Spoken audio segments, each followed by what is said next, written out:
Happy Monday. I hope you had an awesome weekend. So it is the 17th. It is the start of the week. We just had the weekly close. So this video is just a quick update on Bitcoin and Ethereum, the weekly closes, and what I think that could potentially mean for the week ahead.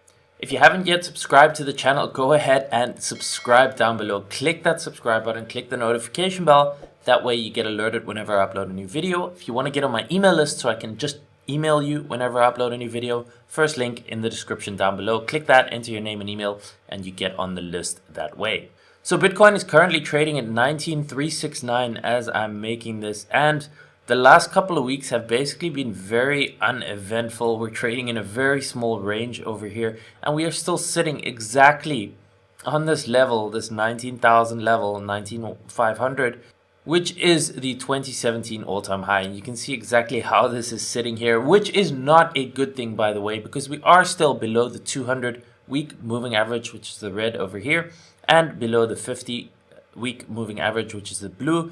And basically, we are in a downtrend still on this weekly time frame. So in my opinion, the longer that we sit on this $19,000 level, the longer we are below this 200-week moving average, the higher the chance that we do eventually break down and go a bunch lower, in the same way that we saw this exactly for a few months in 2018, leading up to that 50% capitulation in November of 2018. We are now closing in on November of 2022. So unless we start to see some major action and we get upside movement, and not only just a little bit of upside movement, we could pump $500 or $1,000 or $1,500 and it still wouldn't change the scenario of a potential breakdown. We really need to start reclaiming important levels, and really we need to reclaim this 200-week moving average. So 23.5, we need to get a weekly close back above there, in my opinion, for the bulls to have a fighting chance again, and actually a little bit higher. I'm still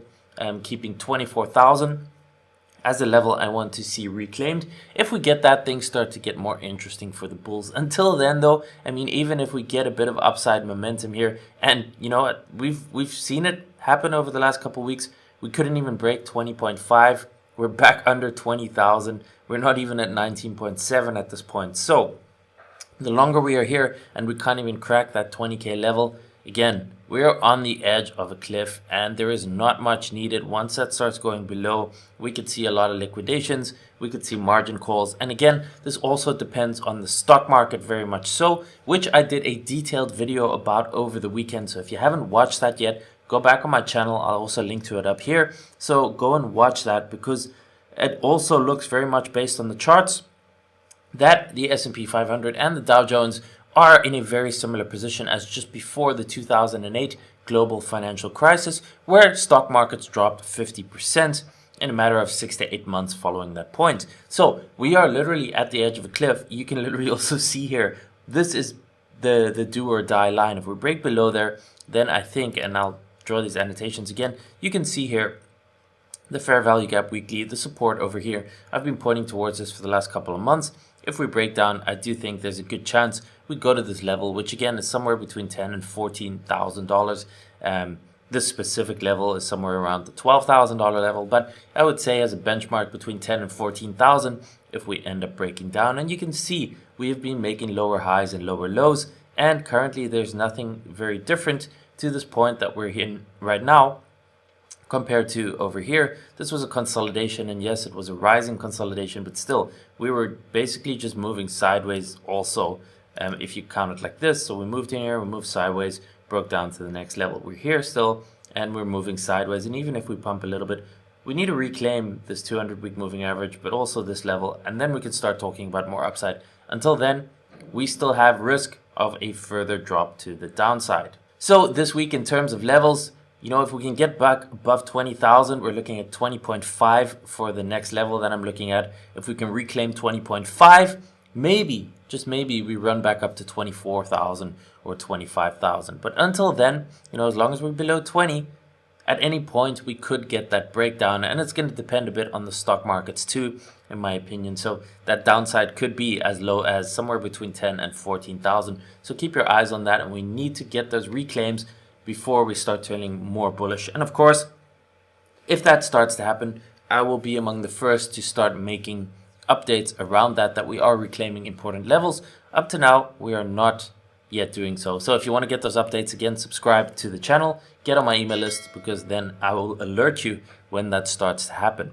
If we're looking at the weekly on Ethereum, we are sitting right here on this 200-week moving average, and you can see it's multiple weeks now that we are sitting here. We wicked below it last week and we closed back right on top of it. So you know, there's not much going on, and again, we're sitting in a very, very tight range, and usually when this happens, it means volatility is going to be coming, and we are going to see a big move sometime in the near future. Now, whether that's up or down, we don't know yet. It could be to the upside. We could get some sort of squeeze, but again, that's why until we reclaim major levels, even if we squeeze a little bit, it doesn't mean we're in a new bullish trend yet. We really need to get that confirmation before turning more bullish. And even with Ethereum, it's completely possible to do something like this and still break down. So even if we get a little bit of upside, be careful. Don't FOMO, don't fall in love with that upside just yet until we get some sort of confirmation. And with Ethereum, I still think there's risk.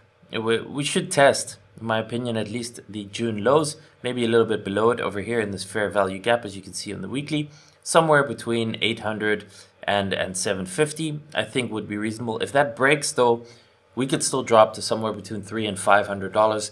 I think that is still very much a possibility, which would be a much stronger support over here, and it would match the 2018 bear market drawdown of just over 90%. In terms of upside, for me to really start getting bullish on Ethereum, I would want to reclaim this high over here, and that would coincide also with the support over here, this horizontal level. So about 1770, we need to reclaim 1780. If we get above there, things start to get interesting. We really need to reclaim this level, and then ultimately about this 2250 level. So there's a lot of resistance to the upside.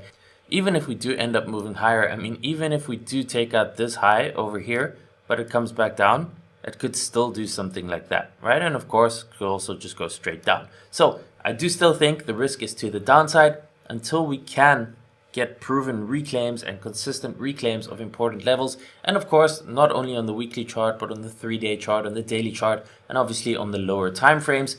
It's hard to update that in real time on YouTube. I can only make so many videos in a week. But of course, if you want to know more and you want to get daily real-time updates, you can join my VIP mentorship, our private Discord. It's the second link in the description down below. I'm literally adding charts there in real time, low time frames, chart ideas, my own personal trades. So if you want to join us, come and check it out. Second link in the description down below. So I hope you enjoyed this video. Smash the like button if you did. Share it with your friends and family on social media.